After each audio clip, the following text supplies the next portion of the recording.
born and raised? I was born in Baltimore, Maryland, and raised in a tawny town. Okay, okay. So how did you become affiliated with Carroll County then? Well, my father didn't want us to grow up in the city. He moved Okay. us out to the country. Okay. And the country happened to be Tawnytown, Maryland. Uh-huh. And it is out there. Mm-hmm. So tell me a little bit more about your family, your father and... My father was in the National Guard, Okay. but he was actually, carpenter by trade. Mm-hmm. He worked at Bethlehem Steel Company. Mm-hmm. He was a man that traveled a long distance so we could grow up in the country so we could have more of a peaceful and safe environment, I guess. Nice. So you said that he was in the Coast Guard? He was in the National Guard. The National Guard. Yeah, but he was only there, for a few years, and then he did get out. And So- my mother was just a housewife and raised us. Any siblings? Yes, I have a brother that was in the Marine Corps also with me at the same time, really. And then he stayed 32 years, and he's retired. Did he influence you any way? No, I don't think so. I think that was something that I just wanted to do. When I was a junior in high school, it's in my yearbook that I wanted to go in the military. I had not chose what service yet, but it happened to be the Marine Corps. So what made you pick the Marine Corps? I think it was the first recruiter that I talked to, honestly, and it sounded good to me. So that was basically your reasons. Those were your reasons for enlisting then. Yeah, it was something I wanted to do. I just thought the military life would be good and be different, and you get away from the home and you learn. Did your father speak to you about the Marine Corps and No, his but my concerns for father you? is the one that wanted me to go. He thought it would be good for me, and he encouraged it. My mother, not so much so, but but everything worked out okay. Your mother was more reserved. Yes, right, exactly. Going away from home. Did you personally have any concerns? None. None. None. Whatsoever? None. And I knew at the time, the Marine Corps women in the service was not something that was big. Absolutely. And it was, we've only been in existence, Marine Corps, since 1943. So we've talked about the Korean War advantage and then the Vietnam, and then and I was in during that time. And then, so it was not scary, but it was something that was unknown, which could be in most cases, not knowing what to get into, what I'm getting into. Did you meet any females before your No, I did not. process? No. See, and today they do talk to women, before they go in and have all the answers that they have answered, questions, So I didn't have that back then. So tell me about recruit training. Could you elaborate? Well, that was pretty tough. Again, another challenge that I never encountered, so everything was tough and everything was, but you don't want to quit, it's just a challenge and endurance and keeps you going. Did you find that any of your activities from home helped you in recruit training? Not really, because my mother did everything and never let us do anything. So when I went, I had to learn a lot of things like ironing and stuff like that we had to do back then, to get ourselves squared away for every day. Was that probably the most difficult part of recruit Well, it training? did. It was sort of, but I just did it. Yeah. Where were you stationed? After boot camp in Paris Island, South Carolina, I went to Quantico, Virginia. Okay. Do you remember the MOS that you had? Yes, I was an admin, and it was called 01 field, but it was administrative field. Okay. Could you elaborate on? Administrative field, taking care of everybody's record books, taking care of everybody's life, making sure they get paid straight, their records, they're in order. So could you elaborate on your military career before becoming Sergeant Major? I know that you served 30 years, which is very impressive. Well, being in administrative field, I did that up until Gunnery Sergeant E7. Being stationed at Quantico, I did that, and then I got out after I did 4 years, and then I got out, and then I went in the reserves. And even in the reserves, up to Gunnery Sergeant, you're in an administrative field. And then after that, I selected to go and be a leader of Marines, which I went to the first sergeant field. And then if you stayed in your MOS, you go to Master Sergeant, Master Gunnery Sergeant, and in the Marine Corps you go from First Sergeant to Sergeant Major, and I chose to do that route. And then you're not administrative field, but I knew so much going into being a First Sergeant, you were able to help Marines a lot easier because I had all that information, I could help them. What do you feel were some of your experiences that helped you in leading as a Sergeant Major? The things you learn in boot camp, leadership. You watch your drill instructors instill in you things that you need to know. And so just being a leader is what you need to know. Could you tell me the differences from your personal experiences between the Vietnam era and then also going abroad in Iraq as well? I don't feel that the Vietnam campaign was anything like Iraq, since I did go to Iraq. Jungle warfare is nothing like urban warfare. And I don't feel that the Vietnam era Marines or military came back getting the support that we had, which I feel that when I went to Iraq, we had a lot of good support back here in America, which was good for us. But that was a different challenge, a different war. Since being in Iraq, I was there. Could you elaborate on your experiences in Iraq specifically? A lot of experience. We did a lot of intensive training to get ourselves acclimated to the weather and what we needed to know before we went. And that was in Camp Pendleton, California, and then in Kuwait. And then when war started in March 2003, we went to Iraq. And it was pretty dirty. We saw what the people needed. And I was in a sergeant major of a civil affairs group. Civil affairs goes into a community and finds out what they need. And they needed everything.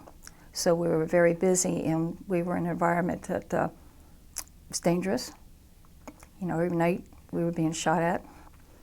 But every day we were trying to help the people in the community, and I feel we did that. I got a lot out of that, coming back after a 10-month deployment. I feel like I know what freedom's all about, because they did not have it over there. Could you elaborate on your experiences, maybe specifically with Iraqi women?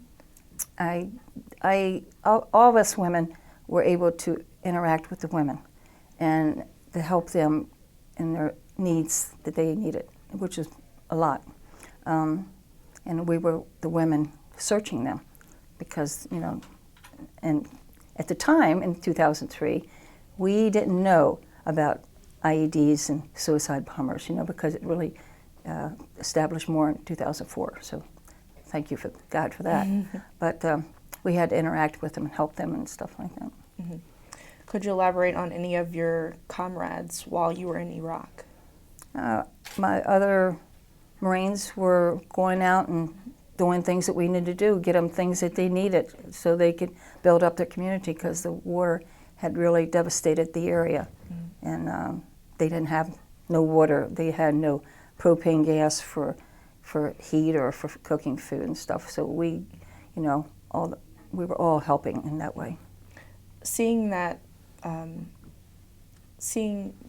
event, what did that make you feel? How did that make you feel?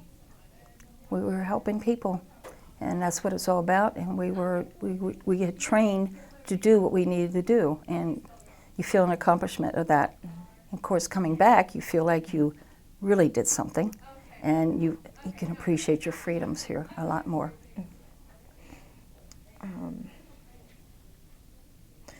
Did you find that within your specific group going over to Iraq, did you feel that it was different for you just being a female personally?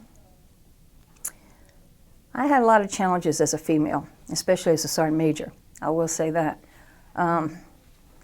Because in the Marine Corps, those master sergeants and master gunnery sergeants and first sergeant, sergeant majors were getting paid the same. But who's always in charge is the first sergeant and sergeant major. Being a woman, sometimes it's even tougher. And you just got to challenge those in the right way and tactfully, which I feel like I did that. As a female over in Iraq, I felt that the Iraqi men and women that I was around really respected me because I was a woman in the position I was in, being in charge. And so everything worked. It wasn't easy, but it worked.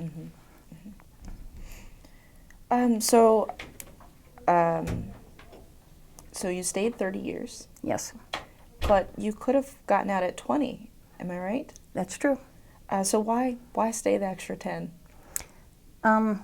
Obviously, I liked it very much, but as I said, I have 8 years of active duty, and the rest I spent as reserve. The good news about that, at the end of the road, I have 2 retirements. My other job was being at Headquarters Marine Corps, so I worked as a federal employee at Headquarters Marine Corps in Arlington, Virginia, as civil service. So I did 30 years with that, and was able, giving up my weekend a month, 2 weeks in the summer, and a lot of duty being on boards, with being a reservist. I feel that I did both, and I have 2 retirements.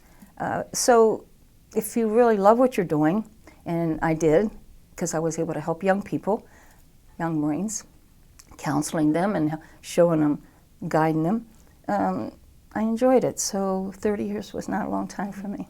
So what specifically do you believe that you taught the young Marines coming and just... Well, they're learning, like I was, but have somebody there to talk to them. And it's not like I expected them to come up to me, because they did not, because they're very intimidated by a senior. But I went up to them, and I knew the ones that were having issues or problems, and some of them did come to me and ask me for help and stuff like that. And that's what a senior enlisted does. Are there any young Marines that stuck out in your mind? Oh, many. I just, it's just so many, because being around 30 years and all that was a long time. Yeah. So what finally prompted you to retire? Well, when I came back from Iraq, when I went to war, I was 58 years old. When I came back, after a 10-month deployment, I had my 30 years. That's the limit at the time, be 30 years, so it was time for me to retire, whether you want to or not. But so you personally were not ready? Of course not. No, you like doing what you're doing. You feel like you have the energy to do it. But you always have to give the younger Marines a chance to get up there and do the same thing I'm doing. So what did you do after you retired? Well, I had a call from a chief warrant officer over in Kuwait, and asked me if I wanted to be a site manager with the linguist program and with the civilian contracting company. And I did that for at least 4 more times over in Iraq, So what was that experience like for you? Being a contractor, like being a sergeant major, you're taking care of people. I was a site manager with interpreters that they go out in the red zone and do some things and do a lot. There are speakers, between the Iraqis and the American counterparts. And so you just take care of their life. You turn them over to the coalition forces, so they have an interpreter, which they need. And it's very important to have one over there. I just take care of making sure that they are taken care of, by our counterparts, and make sure they're getting the body armor they need, and a helmet, and 3 meals a day, and a place to sleep, and stuff like that. Do you believe that differed very much from actually being in that line of work the first time that you went over to Iraq? Well, you're taking care of Marines. You're making sure that their safety is utmost, and they're doing the right thing. And so you're doing the same thing with the site managers, making sure they're doing the right thing by turning them over to the commands, mostly Marines and Army is the commands. And you're making sure that they're taking care of them. So it's a taken care of thing, and I enjoyed that. So you didn't see a true difference between being, in that line of work and then being a civilian?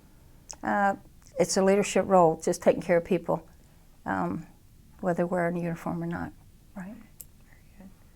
Very good. What do you miss most about service life? I miss it a lot. Everything's slow. Slow after you come back from an environment like that. we were working 12, 13, 14 hours a day. So it's, and to come back to the country life, you know, like this environment, it's slow for me. It was more living on the edge. I was used to that. Is that something that you've liked from your youth, or? No, it's not so much. Not so much from the youth. It's just after doing it for so long, it's just that it's inside of you, taking care of people and doing things. Is there anything else that you would like to personally elaborate on? About expressing to people that what we did over in Iraq was a good thing. I'm not so sure the media carried that back here so much, but we took care of people, and we took care of the people, and they appreciated us being there. I enjoyed that. You know, that's what you miss, I think, you know, helping people. How did your family feel about you being in Iraq? They knew I was doing my job, what we were trained to do, right? So what was the greatest fear that you had in Iraq? In Iraq. Well, you know, at nighttime when it's pretty dark and it gets shot at, you don't know how it's coming in and what's going to transpire after explosion. I guess that's about the only fear you had. So you do what you're supposed to do to take care of your Marines, getting them in a safe environment and the best way you can. There is a fear about that. But at the time, everything's happening so fast, you don't think about, you know, you just think about what you got to do. But what's more of a fear about it is after, you know, after the fact, you think about it. I mean, I worked at gates where it's concertina wire only, and Iraqis were on the other side. Well, if I think about that today, man, you know, I should have been scared about that because anything could happen, you know, but you're just doing things. So fear goes away as a sergeant major because you're not supposed to have it so much because you're supposed to be thinking about all the right things you're supposed to be doing at the time. Did you find that your young Marines were more fearful? What would you tell them in those events? What they're supposed to be doing. You're doing this, you go in there, and you take care of, you know, whatever you're supposed to be doing. They listened very well. It's amazing how much you bond together. Absolutely. In such a short And period especially of time. in a war zone. Yes. You really bond. Absolutely. Yeah, it's a tight organization. It's a family organization. And it is about taking care of everybody, you know, taking care of each other, you know, covering each other. And that type of environment, when I find now in the civilian world, they don't have that. It's not that type of teamwork effort. Absolutely. To work together to accomplish a mission. So I just wanted to thank you for being here today and allowing me to interview you on, you know, the historical aspect of being a veteran. Is there anything else that you would like to personally say? Well, I do want to thank you for interviewing me and for listening and for wanting to talk to veterans and hear what they have to say. And if we made any difference in this world, that's what it's all about. And I feel that I did that, and others feel the same way, whatever service we were in.